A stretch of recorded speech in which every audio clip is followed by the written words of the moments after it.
સવાર પડ્યો નથી કે મોબાઈલ તમારા હાથમાં આવ્યો નથી. શું કરતી હતી? શું છે તમારે મમ્મી? સવાર પડ્યું નથી કે તમારું રોકટોક કરવાનું ચાલુ થઈ ગયું? અરે મારી વાત તો સાંભળ. તારા પપ્પા કંપનીના કામથી 2 દિવસ બહાર ગામ ગયા છે. હા તો મારે કોલેજમાં રજા છે, તમને ખબર છે ને, બેસવા દો ને શાંતિથી. અરે મારી વાત નથી સમજતી તું. તારા પપ્પા ગયા છે ને, પણ મેં એમનું ક્રેડિટ કાર્ડ લઈ લીધું છે. તો હવે આપણે બંને શોપિંગ કરવા જઈ શકીએ છીએ. હા તો હું શું કરું? અરે ગાંડી, ક્રેડિટ કાર્ડ આપણી પાસે છે તો સમજ ને, આપણે શોપિંગ કરવા જઈએ. ચાલ. વાહ ઓ વાહ મમ્મી, તો આજે તો પાર્ટી એમ ને? તો તમે પપ્પાનું ક્રેડિટ કાર્ડ લઈ લીધું છે તો આજે આપણે જઈએ મસ્તની હોટલમાં અને પીઝા બર્ગર જઈને ખાઈએ. હા, તું પણ ખાજે, હું પણ ખાઈશ. સારું, ચાલો તો તમે લિસ્ટ બનાવી કાઢો શોપિંગ ની. હું અત્યારે ટચઅપ કરીને રેડી થઈ જાઉં છું. ઓકે? અરે ગાંડુ, લિસ્ટ તો તૈયાર જ છે. ચાલ હું જાઉં છું ફટાફટ, જલ્દી આવ. ઓકે. સુધીર, તમે કહેતા હો છો ને હું બહુ શોપિંગ કરું છું. આજે તો હું મન મૂકીને શોપિંગ કરીશ. તમે પણ જોઈ લો કે હું શું કરું છું.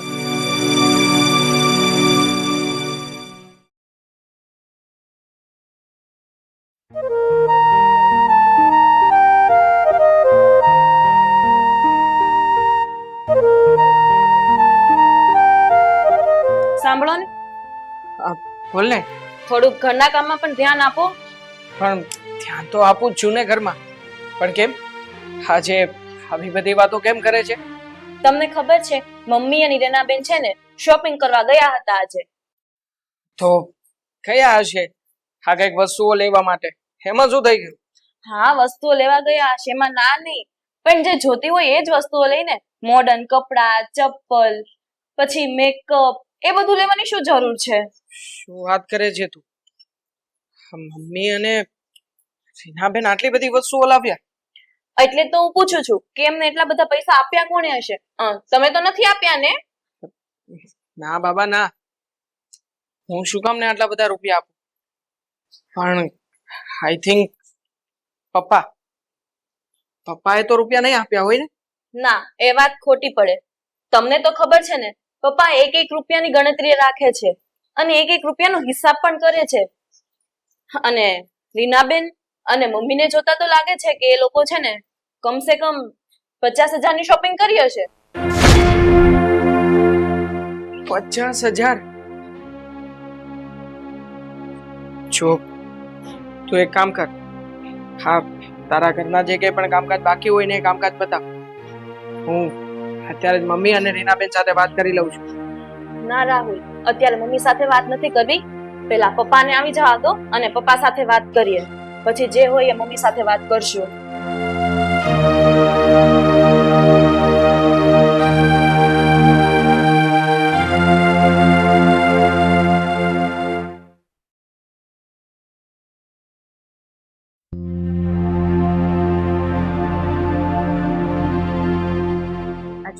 હા, સરસ છે મમ્મી. મને તો આ કંગન છે ને બહુ જ ગમ્યા. મૂકી દે, મારા છે. મૂકી દે. મમ્મી થેન્ક યુ સો મચ. તમે મને કેટલી બધી શોપિંગ કરાવી. હજી તો તું થાકી ગઈ છે, બાકી હું તને હજી આમથી વધારે ઘણું બધું લઈ આપવાની હતી. પણ તું મમ્મી ચલો ઘરે, મમ્મી ચલો ઘરે, લો આવી ગયા. આ જોયું તે? હા, પણ મમ્મી જો પપ્પાને ખબર પડશે કે આપણે આટલી બધી શોપિંગ કરી છે તો શું? કઈ નહીં, તારા પપ્પા મને કઈ ફાડી નથી ખાવાના. થોડી વાર છે ને બળ કર્યા કરશે, પછી કઈ નહીં, એકદમ શાંત થઈ જશે. અને હું તને શું કહું છું, હજી 2 દિવસ સુધી તારા પપ્પા નથી આવવાના, એટલે હજી આપણે 2 દિવસ સુધી શોપિંગ કરી શકીએ. અરે વાહ, જલસા જ છે આપણા તો. પણ મમ્મી તમારા માટે તો આટલી બધી જ્વેલરી લઈ લીધી, પણ મારે તો રહી જ ગયું ને. મારે સોનાની ચેન અને પેન્ડન્ટ લેવું છે. તું એ મારા જેવી છે. હા, અરે કઈ નહીં, આજે જ આપણે લઈ આવીશું. બસ. ઓકે. બીજું કઈ નહીં. આ શેડ હું ફાન આવી ગયો નહીં મમ્મી? તો એ તો તું કેટલા દિવસથી માંગતી હતી. મમ્મી તમે કેટલા સારા છો, મારી બધી વિશેષ પૂરી કરે છો. તું મારી એકલૌતી લાડકી દીકરી છે, તો તારી બધી વિશ તો હું જ પૂરી કરીશ ને, બીજું કોણ કરશે? હા મમ્મા, થેન્ક યુ. બહુ ડાઈ. હવે ચાલ, બધું ફટાફટ વ્યવસ્થિત સમેટીને મૂક. જે વસ્તુ જેમાં હોય એમાં જ મૂકજે. અને ઓકે ચાલ પછી જમી લઈએ આપણે. હા, હા હા આવે છે ને તું? હા આવું છું, જા હું બધું સરખું કરીને આવું.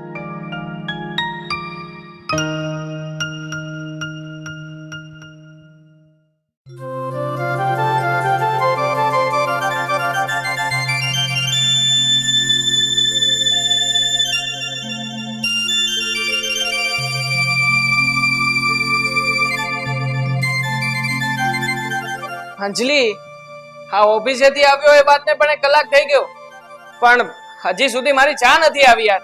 શું કરે છે તું? હા લાવું છું.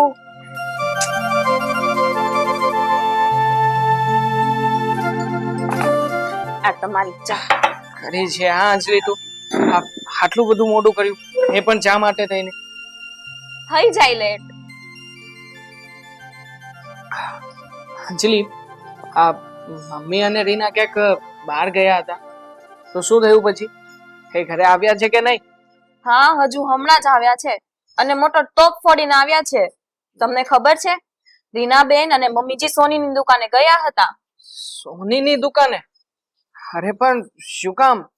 સોનીની દુકાને જવાની શું જરૂર હતી એમને? હા આપણા રીનાબેન ને સોનાની ચેન અને પેન્ડલ લેવું હતું એટલે. અને ખબર છે 2-2 તોલાનું લાવ્યા છે. શું વાત કરે છે તું? હા મમ્મી સોનાની ચેન અને પેન્ડલ લઈને આવ્યા છે, પણ એ લોકો આટલા બધા રૂપિયા લાવ્યા ક્યાંથી? હું એ જ તો પૂછું છું કે મમ્મી એટલા બધા રૂપિયા લાવ્યા ક્યાંથી હશે? ક્યાંકથી ઉધાર લાવ્યા હશે અને પછી એમને એમ હશે કે પપ્પા એ બધું ઉધાર ભરી દેશે. અરે પણ પપ્પાની ગેરહાજરીમાં આટલી મોટી ખરીદી થોડી કરાતી હશે. એ લોકોએ જરા તો સમજવું જોઈએ ને. એક તો આપણો બિઝનેસ પણ આટલી બધી નુકસાનીમાં ચાલે છે. આપણા માથે 15 થી 20 લાખ રૂપિયાનું દેવું છે. આ દેવું તો ચૂકવાયું નથી, અને એમ છતાંય આ મમ્મીની ને રીનાબેનની ખરીદીઓ તો ચાલુ જ રહેશે. નક્કી મારે છે ને આનું કંઈક તો કરવું જ પડશે. એક કામ કરું છું, પપ્પાને અત્યારે જ ફોન કરીને જાણ કરું છું.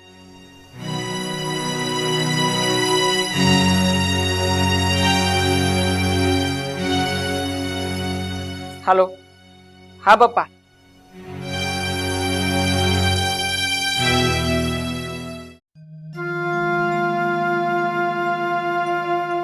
પપ્પા, હા તમારા ગયા પછી આ ઘરમાં કેટલા બેફામ ખર્ચાઓ વધી ગયા છે ખબર છે તમને? જાણો છો તમે કઈ? પણ બેટા આ તારી મમ્મી આટલા બધા બેફામ ખર્ચા કર્યા એ વાત તો જાણી, પણ એ આટલા બધા રૂપિયા લાવી છે ક્યાંથી? કોણે આપ્યા ને આટલા બધા રૂપિયા? આ વાત તો તમે હવે મારા મમ્મીને પૂછો તો એ જ બતાવી શકે. બાકી મને તો નથી ખબર કે આ બધા રૂપિયા આવે છે ક્યાંથી. ક્યાં છે તારી મમ્મી? અંદર કિચનમાં. તારા તારા અહીંયા આવતો. તારા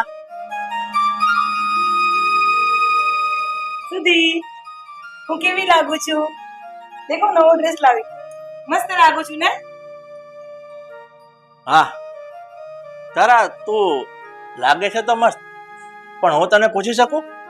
હું બહારગામ ગયો હતો ત્યારે મને જાણવા મળ્યું છે કે તું બધી મસ્ત મજાની ખરીદી કરી આવી છો, તો મને તું બતાવીશ કે તું એવી તો શું ખરીદી કરી આવી છો? હા હું તમને બિલ આપું, 1 મિનિટ. હા અરે કેટલા બેશરમ છે મમ્મી, બિલ પણ લઈને આપે છે. બોલો. લાફ્યા. આ 1 બિલ, આ 2, આ 3, આ 4 બિલ છે. 2 લાખ?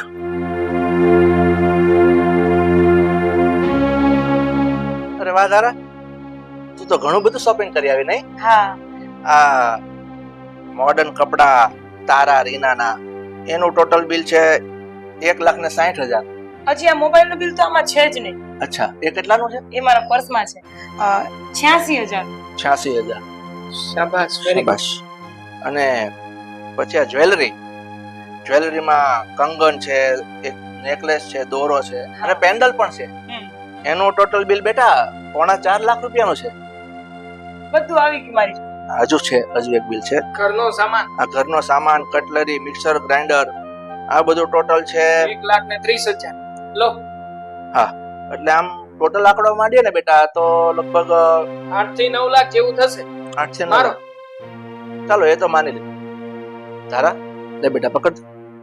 આ બધો તું ખર્ચો તો કરી આવી, બહુ સારો ખર્ચો કર્યો, પણ તું મને એ કહીશ આ બધા રૂપિયા તું લાવી ક્યાંથી?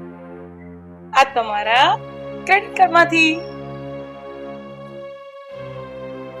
મેજિક કાર્ડ કહેવાય આને, ક્રેડિટ કાર્ડ તો ખોટું લોકો કહે છે કા? એક મિનિટ. સરસ, આ મારો ક્રેડિટ કાર્ડ તે લીધું હતું એમ ને? તો બેટા પકડ.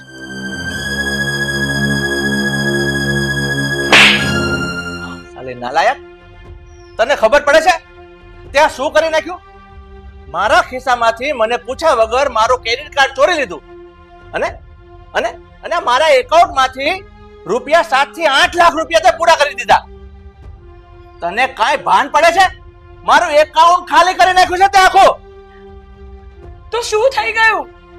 અને તમારા પર્સમાંથી મેં કાર્ડ ચોર્યું નથી, એ મારો અધિકાર છે, મેં લીધો છે. અને બીજી વસ્તુ જોઈએ તો ઘરમાં વસ્તુ જોઈએ જ ને, એમાં શેના મારી પર આટલો ગુસ્સો કરો છો? અને બીજી વસ્તુ, મારી પર હાથ ઉપર તો તમને શરમ નથી આવતી? ચૂપ, એકદમ ચૂપ. સાલી નફ્ફટ થઈને મને કહે છે કે મારા પર હાથ કેમ ઉપાડ્યો? તને ભાન પડે છે? આ રૂપિયાનું પાણી કરી નાખ્યું છે. અને બીજી વાત, તને ખબર ન હોય તો કહી દઉં, અત્યારે મારા ઉપર 15 થી 20 લાખનું બીજું દેવું છે અને ઉપરથી તે આ પાણી કર્યું 8 થી 9 લાખ. ક્યાંથી કાઢીશ? ક્યાંથી કાઢીશું આટલા બધા રૂપિયા? અને પાછી કહે છે કે મારા પર હાથ ઉપાડ્યો. અરે તમે આખી જિંદગી રોદરા જોતા હોવ છો. અરે ધંધો છે તો નફો નુકસાન થાતું જ હોય, એમાં મારી પર આટલો ગુસ્સો કેમ કાઢો છો તમે? તો શું કરે પપ્પા બીજું મમ્મી? તમે જ કહો ને. એક તો માથે બિઝનેસ નું દેવું છે, એ પૈસાની જોગવાઈ તો કરી શક્યા નથી, અને ઉપરથી તમે આ બીજું ક્રેડિટ કાર્ડ ઉપર તમે વસ્તુઓ લઈ આવ્યા છો. હવે આ બધી પૈસાની જોગવાઈ કેવી રીતે કરશે? હા તો વિચાર જ નથી કર્યો ને તમે. મને તો ખબર નથી પડતી કે મારે તને હવે કયા શબ્દમાં વાત કરવી. તારે પતિને અને પોતાના દીકરાને મદદરૂપ થવાની વાત તો એક બાજુ રહી, ઉપરથી અમારું ટેન્શન વધારી દીધું છે. કેટલો ખર્ચો કરી નાખ્યો છે, દેવાનું કરી નાખ્યું છે બીજું અલગ તે.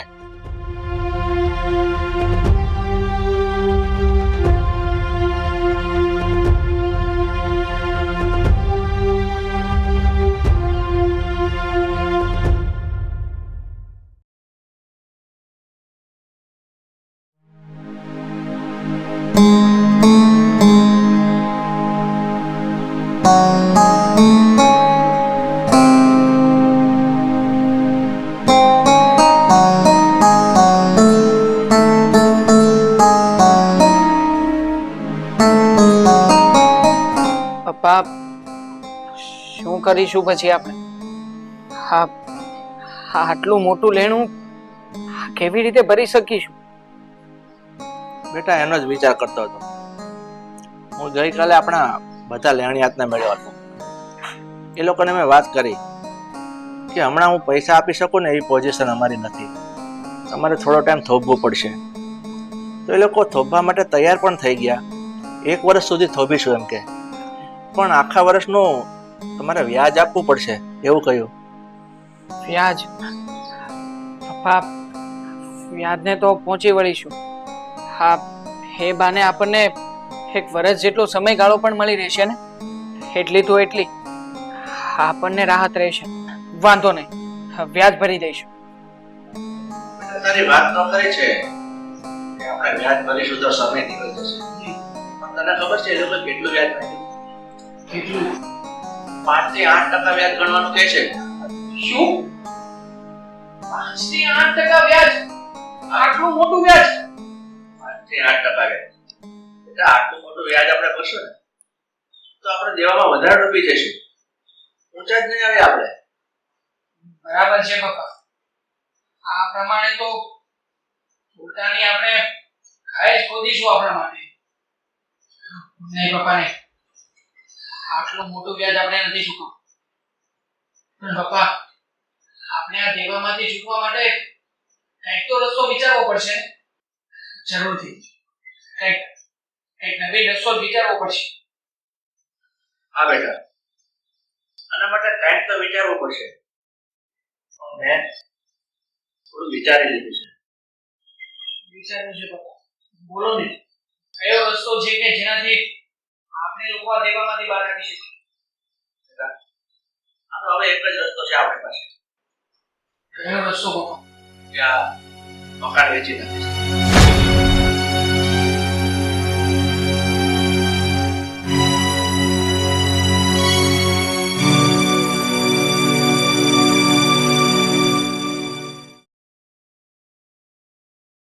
મમ્મી કાલે રીલ્સ બનાવી હતી ને એ બધું છોડ બધું તને બહુ જ ગમ્યું હા મસ્ત કરાયા છે તારે આવવાનું છે ને હું કહીને આવી છું કે મમ્મીને લઈને આવીશ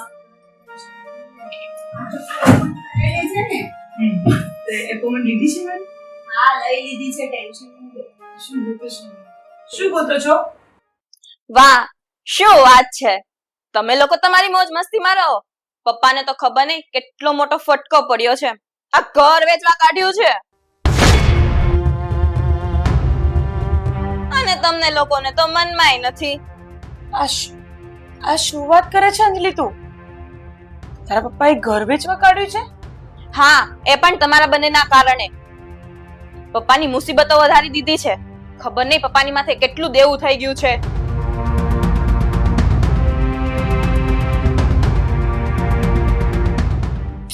મમ્મી હવે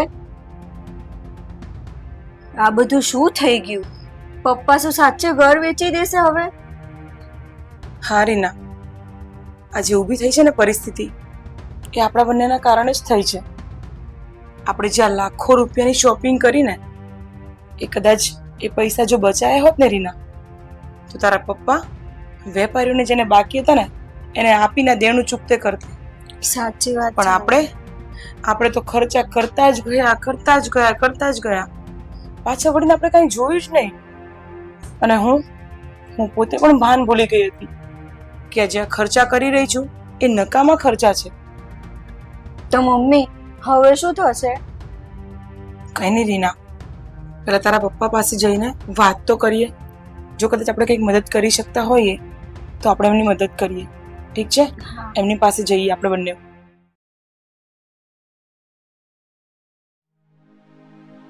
હા પરેશભાઈ, ના ભાઈ ના, હું તમારા બધા રૂપિયા ચૂકવી દઈશ, પણ મને તમે થોડોક સમય આપો. હા, તમે ખાલી 6 મહિનાનો સમય આપો ને એટલે હું તમારા પૈસા કરી આપીશ. હું ના નથી પાડતો. હા પ્લીઝ થોડોક સમય. પણ એ રીતે અર્જન્ટ હું ક્યાંથી કાઢું? સુધીર, શું થયું? તું અત્યારે મને પૂછે છે કે શું થયું? તને કઈ જ ખબર નથી? હા, અંજલિ અમને કહેતી હતી કે આ ઘર તમે વેચવા કાઢ્યું છે. હા, બરાબર સાંભળ્યું છે તમે લોકોએ. આ મકાન મેં વેચવા માટે કાઢ્યું છે. તમને લોકોને ખબર છે તમે માં દીકરી બંને શું કારસ્તાન કર્યા છે? આ શોપિંગના નામે, ખરીદીના નામે મારા એકાઉન્ટમાંથી બધા રૂપિયા તળિયા ઝાટક કરી નાખ્યા છે. કેટલા રૂપિયા વાપરે છે એની ભાન છે તમને લોકોને? 7 થી 8 લાખ રૂપિયા પૂરા કરી નાખ્યા છે. હવે તમે લોકો વિચાર કરો, આ લેણિયાતોના ફોન આવે છે, એને શું જવાબ આપો મારે? જો એ 7 થી 8 લાખ રૂપિયા બચ્યા હોત ને તો થોડા વેપારીને આપ્યા હોત ને તો એ લોકો ખમી જાત. અત્યારે બધા માથે ઘોડો ચડી ગયા છે. સુધીર, અમને માફ કરી દેજો. અમને આ પરિસ્થિતિનો અંદાજો જરા પણ નહોતો. અરે તમને આ પરિસ્થિતિમાં અમે મૂકી દીધા, અમારી ભૂલ થઈ ગઈ. આ ફેશનેબલની દુનિયામાં, આ દુનિયાની સાથે સાથે ચાલવામાં અમે એ પણ ભૂલી ગયા કે ઘરમાં આ પરિસ્થિતિ પણ આવી શકે છે. અમે હદ બાર વગરના ખર્ચા કર્યા છે. સુધીર, અમે માનીએ છીએ અમારી ભૂલ થઈ ગઈ છે. અમને માફ કરી દેજો. હા પપ્પા, અમને માફ કરી દેજો. અમને નહોતી ખબર કે અમારા લીધે આવી પરિસ્થિતિ ઊભી થઈ જશે, કે તમારે અમારા રીતે ઘર વેચવાનો વારો આવી જશે. પણ સુધીર, અમે મા દીકરીએ નક્કી કર્યું છે કે અમે અમારા ઘરેણા તમને આપી દઈશું અને થોડી ઘણી જે મદદ થાય અમારાથી અમે તમારી મદદ કરી લઈશું. સુધીર, ઠીક છે દારા, અત્યારે તમારા બંને મા દીકરાના ઘરેણા વેચી નાખીશું આપણે, અને જે કઈ પૈસા આવશે ને આ વેપારીને થોડા આપશું ને તો એ લોકો થોભી જશે. અને હા, બીજી ખુશીની વાત એ છે કે હમણાં થોડા સમય પહેલા જ મારે એક વેપારી સાથે વાત થઈ. અને બિઝનેસ ડીલની વાત હતી તો મારા અંદાજે 100% એ ડીલ ફાઇનલ થઈ જશે. અને એ ડીલ ફાઇનલ થશે ને તો આમાં મને ઘણો નફો થશે. એટલે પછી હું તમારા બંને મા દીકરાના ઘરેણા પાછા બનાવી આપીશ. નાના સુધીર, અમને હવે ઘરેણાનો મોહ નથી અને આ ફેશનેબલ કપડાં પણ અમારે નથી જોઈતા. અને બીજી વસ્તુ તમને એ કહું, હવે આ કર્જમાંથી જ્યારે બહાર નીકળીશું ને ત્યારે જ કંઈક શોપિંગ કરીશું, અને પણ તમારી સાથે જઈને. ત્યાં સુધી અમે મા દીકરી 1 રૂપિયાનો પણ ખર્ચો નહીં કરીએ. સુધીર, હા પપ્પા. કોઈ વાંધો નહીં દાદા. આજે મોડે મોડે પણ તમે લોકોને સમજાયું ને એ બહુ આનંદની વાત છે. પણ હવે છે ને આ બધી ચિંતા છોડી દો. મેં હમણાં શું કીધું, ધંધામાં સારો બિઝનેસમાં મારે આવક થશે ને એટલે ફરી પાછા ઘરેણા લઈ આપીશ અને ફેશનેબલ કપડાં પણ લઈ આપીશ. બસ.